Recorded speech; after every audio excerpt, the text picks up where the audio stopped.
Hi friends, Karthi Revathi சீரியலேருந்து சூப்பரான promo வந்திருக்கு. நம்ம அதை பற்றி தான் இந்த வீடியோக்குள்ளே நம்ம பார்க்க போகிறோம். வாங்க நம்ம வீடியோக்குள்ளே போகலாம். கார்த்தியை பார்த்தோம்னா ரேவதி அழைச்சிட்டு வர்றதுக்காக ஸ்டேஷன் போகவும் இங்கே பார்த்தோம்னா சந்திரகலாவும் சிவனாண்டியும் அவங்க முத்துவேலுவை அவங்க அனுப்பி விட்றாங்க. அந்த சங்கரபாண்டிக்கு என்ன தான் ஆச்சு, அவன் எப்படி என்ன பண்ணிட்டு இருக்கிறான், எப்படி இந்த கார்த்தி நகையெல்லாம் கண்டுபிடிச்சா அப்படின்னு சொல்லிட்டு நீங்கள் அவனை போய் பார்த்துட்டு வாங்க. ஏன்னா நம்ம 3 வருடத்துக்கு அப்புறமா 4ஆவதுன்னு பார்த்தோம்னா அவனுக்கு மட்டும்தான் இந்த விஷயம் தெரியும். அப்படி இருக்கும்போது கார்த்தி எப்படி இந்த நகையை கண்டுபிடிச்சான்னு தெரிஞ்சாகணும். நீங்கள் அவனை போய் பார்த்துட்டு வாங்க அப்படின்னு சொல்லவும் முத்துவேலும் அங்கேருந்து கிளம்பி வராங்க. அப்போ அவருக்கு இந்த மாதிரிக்கு அடிபட்டுருக்குன்னு தெரிஞ்சிருமே நேராக முத்துவேலு ஹாஸ்பிட்டலுக்கு வந்துருந்தாங்க. அப்போ அவங்க ஒய்ஃபோட அப்பாவும் அவங்க நிற்கவும் உடனே அவங்க சங்கரபாண்டியோட அவங்க ஒய்ஃப்கிட்ட கேட்டுட்டு இருக்கிறாங்க. அம்மா அவருக்கு என்ன ஆச்சு அப்படின்னு சொல்லி கேட்டுட்டு இருக்கும்போது என்னாச்சு என்ன நடந்துன்னு தெரியல, ஆனால் இந்த மாதிரிக்கு அடிபட்டுருக்குன்னு சொல்லிட்டு ஒருத்தங்க எங்களுக்கு ஃபோன் பண்ணினாங்க, நாங்களும் ஓடோடி வந்தோம். இப்போ என்னென்னா அவருக்கு சுயநினைவே இல்லைன்னு டாக்டர் சொல்லிட்டு இருக்கிறாங்க அப்படின்னு சொல்லிட்டு அவங்க அழுதுகிட்டு இருக்கவும் அப்போ தான் முத்துவேலுக்கு விஷயம் தெரியுது. அப்போ ஏதோ இவனுக்கு நடந்திருக்குது, ஆனால் எப்படி இந்த கார்த்திக் கண்டுபிடிச்சா அந்த நகையெல்லான்னு ஒன்றும் புரிய மாட்டேக்கு அப்படின்னு சொல்லிட்டு அடுத்த பார்த்தோம்னா சிவனாண்டிக்கு ஃபோன் பண்ணி முத்துவேலு நடந்த விஷயத்த சொல்லிட்டு இருக்கிறாங்க. இந்த மாதிரிக்கு அவன் அடிபட்டு ஹாஸ்பிட்டலில் இருக்கிறான் அப்படின்னு சொல்லவும் இது கிட்டதுமே சிவனாண்டிக்கும் அவங்க சந்திரகலாவுக்கும் என்ன நடந்துச்சுன்னு தெரியல, என்ன நடந்துச்சுன்னு ஒன்றுமே புரிய மாட்டுக்கு. நேற்று வரைக்கும் நல்லா தானே இருந்துட்டு இருந்தான், அவனுக்கு இன்னைக்கு இந்த மாதிரி நடந்திருக்குது, இந்த கார்த்திகை என்னென்னா நகையை கண்டுபிடிச்சு கொண்டுட்டு வந்திருக்கிறான், ஒன்றுமே புரிய மாட்டுக்கு அப்படின்னு சொல்லிட்டு இருக்கவும் சரி நான் அங்கேருந்து கிளம்புறேன், இல்லைன்னா எங்கள் அக்கா என்னை தேடுவா அப்படின்னு சொல்லிட்டு சந்திரகலா அங்கேருந்து கிளம்புறாங்க. அடுத்து பார்த்தோம்னா கார்த்தி ரேவதி வீட்டுக்கு வரவும் அப்போ சாம்பிடிச்சிட்டு அவங்க கார்த்தியை வீட்டுக்குள்ளே வரக்கூடாது அப்படின்னு சொல்லிட்டு அவங்க தடுத்து நிறுத்தவும் என்னமா பேசிட்டு இருக்கிறீங்க, அவரை வீட்டுக்குள்ளே வரக்கூடாதுன்னு நீங்கள் எதுக்காக சொல்கிறீங்க அப்படிங்கவும் இங்கே பாரு இவனால தான் இன்றைக்கி நான் அசிங்கப்பட்டு போய் நின்றுட்டு இருக்கிறேன், அதனால இவனுக்கு இந்த வீட்டுக்குள்ளே இடம் கிடையாது அப்படிங்கவும் என்னம்மா பேசிட்டு இருக்கிறீங்க, அவர் தானே நகையை கண்டுபிடிச்சு கொடுத்தாரு, இப்போ என்னன்னா அவரே நீங்கள் வீட்டுக்குள்ளே விட மாட்டேன்னு சொல்கிறீங்க அப்படிங்கவும் ஆமாம் இவனே நகையை ஒழிச்சு வச்சுக்கிட்டு இவனே கண்டுபிடிச்சி எடுத்துகிட்டு வந்திருக்கிறேன் அப்படிங்கும்போது அப்போ கார்த்தி சொல்கிறாங்க அத்தை உண்மையில நான் நகையை எடுத்து வைக்கல, அதுக்கு காரணம் நான் கிடையாது, ஆனால் இதுக்கு காரணம் யாருன்னு கண்டிப்பாக நான் கண்டுபிடிச்சி தீர்வு அப்படிங்கும்போது அப்படி நீ கண்டுபிடிச்சதுக்கு அப்புறமா பார்க்கலாம் அப்படிங்கவும் இப்போ ரேவதி அவங்க சொல்கிறாங்க இங்கே பாருமா என் புருஷன் இதுக்கெல்லாம் காரணம் யாருங்கிறதுன்னு கண்டுபிடிக்கிறது வரைக்கும் நான் இந்த வீட்டுக்குள்ளே வரமாட்டேன் அப்படிங்கிறாங்க. என்ன ரேவதி நீ சொல்லிட்டு இருக்கிற, நீ எதுக்காக அந்த வீட்டுக்குள்ளே வரமாட்டேன்னு சொல்கிற அப்படிங்கும்போது ஆமாம் என் புருஷனுக்கே இந்த வீட்டுக்குள்ளே இடலன்னு சொல்லிட்டீங்க, அப்படி இருக்கும்போது எனக்கு மட்டும் எதுக்கு இந்த வீட்டுக்குள்ளே நான் வரணும், நான் அதுக்கு அப்புறமா மட்டும் இல்லாமல் நான் பச்சை தண்ணி கூட நான் குடிக்க மாட்டேன் அப்படின்னு சொல்லவும் உடனே கார்த்தி என்ன ரேவதி எதுக்காக நீ இப்படிலாம் சொல்லிட்டு இருக்கிற அப்படிங்கும்போது எனக்கு உங்கள் மேலே நம்பிக்கை இருக்குது, நீங்கள் எப்படி கண்டுபிடிச்சிருவீங்கன்னு எனக்கு தெரியும், அதனால தான் உங்கள் மேலே இருக்கிற நம்பிக்கையில தான் நான் இந்த மாதிரிக்கு அம்மா கிட்ட நான் சவால் விட்டுட்டு இருக்கிறேன் அப்படிங்கவும் நீங்கள் உண்மையான ஆதாரத்தை நீங்கள் கண்டுபிடிக்கிறது வரைக்கும் நான் அந்த வீட்டுக்குள்ளேயும் போக மாட்டேன், பச்சை தண்ணி கூட இந்த வீட்டிலேருந்து நான் வாங்கி குடிக்கவும் மாட்டேன் அப்படின்னு சொல்லவும் இது கிட்டதுமே கார்த்தி சரி ரேவதி நான் அங்கேருந்து கிளம்புறேன் அப்படின்னு சொல்லிட்டு அங்கேருந்து கிளம்புறாங்க. ஏன்னா உண்மையான ஆதாரத்தை கண்டுபிடிக்கிறதுக்காக. அடுத்து பார்த்தோம்னா இங்கே ராஜராஜன் மயில்வாகனம் அவங்க சாம்பிடிச்சிரி எல்லாருமே ரேவதி கிட்ட சொல்லிட்டு இருக்கிறாங்க இங்கே பாரு நீ தேவலாம் அந்த மாதிரி பண்ணிட்டு இருக்காத வீட்டுக்குள்ள வா அப்படின்னு கூப்பிடும் போது இங்க பாருங்கம்மா என் புருஷனுக்கே இந்த வீட்டுக்குள்ள இடம் இல்லைன்னு சொல்லிட்டீங்க, அவர் எப்படி உண்மையை கண்டுபிடிச்சிருவான்னு எனக்கு நம்பிக்கை இருக்குது, அதுக்கப்புறம் நானே என் புருஷனும் இந்த வீட்டுக்குள்ளே வாரோம், அது வரைக்கும் தயவு செய்து என்னை யாரும் வற்புறுத்தாதீங்க அப்படின்னு சொல்லிட்டு ரேவதி வெளியவே அப்படி உட்காந்துருந்தாங்க. அடுத்து அங்கே பார்த்தோம்னா சந்திரகலாவை தான் காட்டுறாங்க. அப்போ ஃபோன் வரும், உடனே சந்திரகலா அந்த ஃபோனை அட்டன் பண்ணுறாங்க.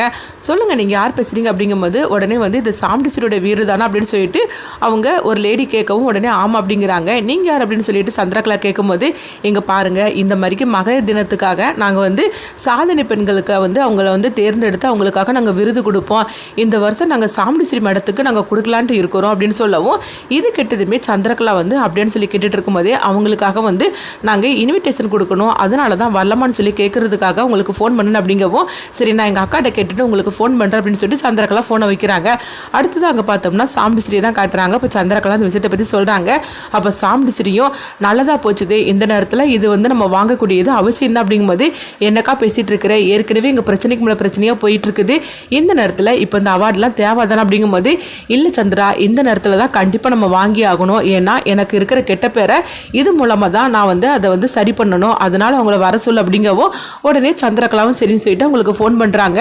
நீங்கள் வரலான்னு சொல்லிட்டு அக்காவை சொல்லிட்டு அப்படிங்கும்போது உடனே சரி நாங்கள் கொஞ்ச நேரத்தில் வரோம் அப்படிங்கிறாங்க. அடுத்தது இங்கே பார்த்தோம்னா கார்த்தி நேராக ஹாஸ்பிட்டலுக்கு வரவும் அப்போ அவங்க பார்த்தோம்னா அவங்க சங்கரபாண்டியோட ஒய்ஃபை தான் காட்டுறாங்க.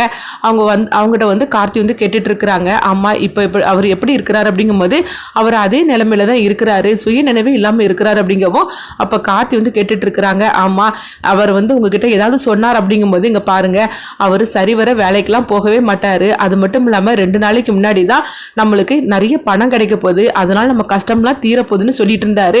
நான் 2 பொன் குழந்தைங்கள நான் வச்சிருக்கிறேன், இனிமேல் நான் என்ன பண்ண போறேன்னு தெரியல. ஏற்கனவே அவர் சரியா வேலைக்கெல்லாம் போக மாட்டாரு, ஏதோ நான் கஷ்டப்பட்டு தான் என் குழந்தைங்கள நான் காப்பாத்திட்டு இருக்கிறேன். ஆனா 2 நாளைக்குள்ள நம்மளுக்கு நிறைய பணம் வரும், நம்ம கஷ்டம்லாம் தீரப்போகுதுன்னு சொன்னாரு. அப்புறமா என்ன நடந்துச்சுன்னு எனக்கு தெரியல. அது மட்டும் இல்லாம அவர் ஏதோ தப்பு பண்ணியிருக்கிற மாதிரி தான் எனக்கு தோணுது. ஏன்னா அதனாலதான் அவருக்கு இந்த மாதிரி ஏதோ விபரீதம் நடந்திருக்குது அப்படின்னு சொல்லவும் இது கிட்டதுமே கார்த்தி வந்து உடனே வந்து அவங்க கிட்ட சொல்லிட்டு இருக்கிறாங்க. சரிம்மா, நீங்க கவலைப்படாதீங்க அப்படிங்கும்போது உங்களுக்கும் சரி உங்க குழந்தைகளுக்கும் சரி என்ன உதவி வேணுமோ அதை நான் உங்களுக்கு செய்யறேன் அப்படிங்கும்போது உடனே அவங்களும் உங்களுக்கு ரொம்பவே நன்றி அப்படிங்கிறாங்க. அப்போ கார்த்தி வந்து அந்த லேடி கிட்ட சொல்கிறாங்க, உங்களால் எனக்கு ஒரு ஹெல்ப் பண்ணணுமா அப்படின்னு சொல்லும் போது என்ன ஹெல்ப்புங்க அப்படின்னு சொல்லி கேட்டுட்டு இருக்கவும் அப்போ கார்த்தி வந்து ஏதோ ஒரு சில விஷயத்தெல்லாம் சொல்கிறாங்க. அது சைலண்டாகவே கட்டியிருந்தாங்க. என்ன விஷயம்னு சொல்லிட்டு நம்மளுக்கு தெரியல. ஆனால் உடனே வந்து அந்த லேடியும் வந்து உங்களுக்கு கண்டிப்பாக நான் உதவி பண்ணுறேன் அப்படிங்கும்போது சரிதாம்மா, உங்களுக்கு வந்து என்ன உதவினாலும் என்கிட்ட ஃபோன் பண்ணி கேளுங்க, நான் செய்து கொடுக்குறேன் அப்படிங்கும்போது அவங்களும் சரி அப்படிங்கிறாங்க. அப்போ கார்த்தி அங்கேருந்து கிளம்புறாங்க. அடுத்து இங்கே பார்த்தோம்னா வந்து சந்திரகலா வந்து ரேவதி கிட்ட சொல்கிறாங்க, ரேவதி நீ வீட்டுக்குள்ளே வா அப்படின்னு சொல்லிட்டு இருக்கும்போது இல்லை சித்தி, நான் வீட்டுக்குள்ளே வரமாட்டேன் அப்படின்னு வந்து அவங்க ரேவதி பிடிவாதமாக சொல்லவும் இங்கே பாரு, இப்போ உங்கள் அம்மாவுக்கு வந்து ஒரு அவார்டு கொடுக்க போகிறாங்க, அதுக்காக வந்து நம்ம வீட்டுக்கு அவங்களாம் வரப்போகிறாங்க. இந்த மாதிரிக்கு நேரத்தில் நீ வெளியே உட்காந்துட்டு இருந்தேன்னா அவங்க நம்மளை பற்றியும் உங்கள் அம்மாவை பற்றி என்ன நினைப்பாங்க, நம்ம வீட்டுக்குள்ளேயே இவ்வளோ பிரச்சனை இருக்கிறது வெளியே தெரியணுமா என்ன, அதனால் சொல்கிறது கேளு, நீ இப்போ வெளியே உட்காந்துருந்தேன்னா தேவையில்லாமல் வந்து அவங்க வந்து என்னன்னு சொல்லி கேட்பாங்க, அப்போ இந்த விஷயத்தெல்லாம் சொல்ல வேண்டியது இருக்கும், அதனால் நீ வீட்டுக்குள்ளே வா அப்படிங்கும்போது இங்கே பாருங்க சித்தி, இது எல்லா பிரச்சனைக்கு காரணமே அம்மா தானே, அவங்களால தானே இன்றைக்கி நான் வெளியே வந்து உட்கார மாதிரிக்கு ஒரு நிலைமை ஏற்பட்டிருக்குது. என் புருஷனை அவங்க எவ்வளோ தூரம் வந்து அசிங்கப்படுத்தினாங்க, அதுக்கு நீங்களும் ஒரு காரணம் தானே, அதனால தான் நான் வெளியே வந்து உட்கார்ந்துருக்கிற நிலைமைக்கு நீங்கள் தான் காரணம். அப்படி இருக்கும்போது யாரை பற்றி எனக்கு கவலை கிடையாது அப்படின்னு ரேவதி பிடிவாதமாக சொல்லவும் என்ன ரேவதி, நானும் பார்த்துட்டு இருக்கிறேன், நீ ரொம்ப ஓவராக தான் பண்ணிட்டு இருக்கிற அப்படிங்கவும் அப்போ மயில் வாங்கின சொல்கிறாங்க, அவள் சொல்கிறதுல ஒரு தப்புமே கிடையாது, இன்னைக்கு ரேவதி வெளியே உட்காந்துருக்கிறான்னா அதுக்கு நீங்கள் 2 ஒரு தானே காரணம் அப்படிங்கும்போது என்ன மாப்பிள்ள பேசிட்டு இருக்கிறீங்க அப்படிங்கும்போது அப்போ பார்த்தோம்னா அவங்க காரில் வந்து இறங்குறாங்க. ஐயோ அக்கா, அவங்கெல்லாம் காரில் வந்துட்டாங்கக்கா, சரி இங்கே நடக்கிற பிரச்சனையை வந்து நம்ம வெளிக்காட்ட வேண்டாம் அப்படின்னு சொல்லவும் அடுத்து பார்த்தோம்னா சாமுண்டீஸ்வரி சந்திரகலாவும் அவங்கள வரவே இருக்கிறாங்க. அடுத்தது வீட்டுக்குள்ளே அவங்க அழைச்சிட்டு போகவும் அப்போ அவங்க வந்து பார்த்தோம்னா இன்விடேஷன் கொடுக்குறாங்க, இந்த மாதிரிக்கு உங்களுக்கு அவார்டு கொடுக்க போகிறோம் அப்படிங்கும்போது சாமுண்டீஸ்வரி கண்டிப்பாக நான் வந்துடுது அப்படிங்கிறாங்க. அடுத்தது அவங்க கிளம்பவும் அப்போ மயில் வாங்கின பார்த்தோம்னா அந்த இன்விடேஷன் எடுத்து அவங்க நேராக கார்த்திகிட்ட கொண்டு காட்டுறாங்க, இந்த மாதிரிக்கு அத்தைக்கு அவார்டு கொடுக்க போகிறாங்களா அப்படின்னு சொல்லவும் அப்போ கார்த்தி உடனே அதிர்ச்சி அடைகிறாங்க. என்ன சகல என்னாச்சு அப்படிங்கும்போது இந்த பத்திரிக்கையை நீங்கள் படித்து பார்த்தீங்களா அப்படிங்கும்போது இல்லையே நான் சரியாக படித்து பார்க்கல அப்படிங்கும்போது இல்லை படித்து பாருங்க அப்படிங்கவும் அதில் படித்து பார்க்குறாங்க. பார்த்ததுமே என்ன சகல நீங்கள் தான் வந்து அதாவது அத்தைக்கு அவார்டு கொடுக்க போகிறீங்களா அப்படிங்கும்போது ஆமாம் நான் தான் கொடுக்க போகிறேன், ஆனால் இது அத்தைக்கு தெரியுமான்னு தெரியலையே, அது மட்டும் இல்லாமல் இப்போ அடுத்தது என்ன நடக்க போதோ தெரியல, கண்டிப்பாக வந்து அத்தை நான் கொடுக்குற அவார்டை அவங்க வாங்க மாட்டேன்னு சொல்லி பிடிவாதம் பண்ணுவாங்க, இதனால என்ன நடக்க போதோ தெரியல அப்படின்னு சொல்லிட்டு இருக்கும்போது இங்கே பாருங்க சகல, கண்டிப்பாக வந்து அத்தை வந்து உங்கள் கையால் அவார்டு வாங்க தான் செய்வாங்க, அதை பார்த்துக்கலாம் அப்படிங்கும்போது ஆனால் இந்த பத்திரிக்கையை அத்தை வந்து படிச்சிடக்கூடாது, படிச்சாய்க்கு கண்டிப்பாக அவங்க வரமாட்டாங்க அப்படின்னு அவங்க மயில் வாங்கன்னு சொல்லிட்டு இருக்கவும் இப்போ கார்த்தி வந்து அடுத்தது என்ன நடக்க போதோ தெரியலையே அப்படின்னு சொல்லிட்டு இருக்கவும் அடுத்தது அங்கே பார்த்தோம்னா வந்து அவங்க 7ஆம் தேதி தான் காட்டுறாங்க. அப்போ வந்து சந்திரகலா வந்து ஃபோன் பண்ணுறாங்க, ஆமாம் அந்த ஆள் வந்து கண் முழிச்சாரா இல்லையான்னு சொல்லி உங்களுக்கு தெரியுமா அப்படிங்கும்போது இல்லை நான் அதுக்கப்புறம் பார்க்கல அப்படின்னு சொல்லவும் சரி நான் போய் ஹாஸ்பிட்டலில் போய் பார்த்துட்டு வரேன் அப்படின்னு சொல்லும்போது இங்கே பாருங்க அவர் மட்டும் கண் முழிச்சிட்டாக்கி அதுக்கப்புறமா வந்து எல்லா உண்மையும் கார்த்தி எப்படியாவது வந்து அவர்கிட்ட இருந்து வாங்கிடுவான், அதனால அது நடந்துடக்கூடாது, நீங்கள் எதுக்கும் போய் செக் பண்ணுங்க அப்படின்னு சொல்லவும் உடனே சிவனாண்டியும் முத்துவேல் வந்து ஹாஸ்பிட்டலுக்கு போகிறாங்க. இங்கே பார்த்தோம்னா வந்து அவார்டு வாங்குறதுக்காக அவங்க சந்திரகலாவும் அதுமாரிக்கு அவங்க சாமுண்டீஸ்வரியும் வந்து அவார்டு ஃபங்க்ஷனுக்காக போகிறாங்க. அப்போ கார்த்தி தான் வந்து சீஃப் கெஸ்ட்னு சொல்லிக்கிட்டு அவங்களுக்கு தெரியாது. அடுத்ததாக பார்த்தோம்னா சாமுண்டீஸ்வரி சந்திரகலாவும் மேடையில் உட்காந்துருக்கும் போது இப்போ சீஃப் கெஸ்ட் வர போகிறாங்க அப்படின்னு சொல்லிட்டு கார்த்தியை பற்றி ரொம்பவே பெருமையாக பேசவும் அடுத்ததாக பார்த்தோம்னா கார்த்தி வராங்க. கார்த்தியை பார்த்ததுமே வந்து சாமுண்டீஸ்வரி சந்திரகலாவும் அதிர்ச்சி அடைகிறாங்க. என்னக்கா இவனா சீஃப் கெஸ்ட் அப்படின்னு சொல்லும் போது இங்க பாரு சந்திரா, நீ பத்திரிக்கை படிச்சு பார்க்கல அப்படின்னு சொல்லிட்டு இருக்கவும் ஐயோ நான் சரியா நான் படிச்சு பார்க்கலையாக்கா அப்படின்னு சொல்லிட்டு இருக்கிறாங்க. அடுத்ததா பார்த்தோம்னா கார்த்தி வந்து சீஃப் கெஸ்ட்னு சொல்லிட்டு அவங்கள பெருமைப்படுத்துறாங்க. அப்போ உடனே வந்து அவங்க சொல்றாங்க, சாமுண்டீஸ்வரி மேடம் இவர் பெரிய பிசினஸ் மேன் ஆக்கும், இவர் கையால நீங்க அவார்டு வாங்குறதுக்கு உண்மையிலேயே நீங்க பெருமைப்படணும் அப்படின்னு சொல்லவும் இதை கேட்டதுமே சாமுண்டீஸ்வரி சந்திரகலாவும் ரொம்பவே எரிச்சலோட இருந்துட்டு இருக்கிறாங்க. அதே நேரத்தில் வீட்டில் உள்ளவங்க அவ்வளவுமே வந்து இதை பார்த்துட்டு அவங்க கைத்தட்ட ஆரம்பிச்சிருந்தாங்க. சந்திரகலா வந்து இது நம்ம கொஞ்சம் கூட எதிர்பார்க்கவே இல்லையே, இவங்க யார் கையாலேயே அக்கா வந்து பரிசு வாங்குறதுக்காக வந்திருக்கிறான்னு சொல்லிட்டு எரிச்சல் அடைவோம்.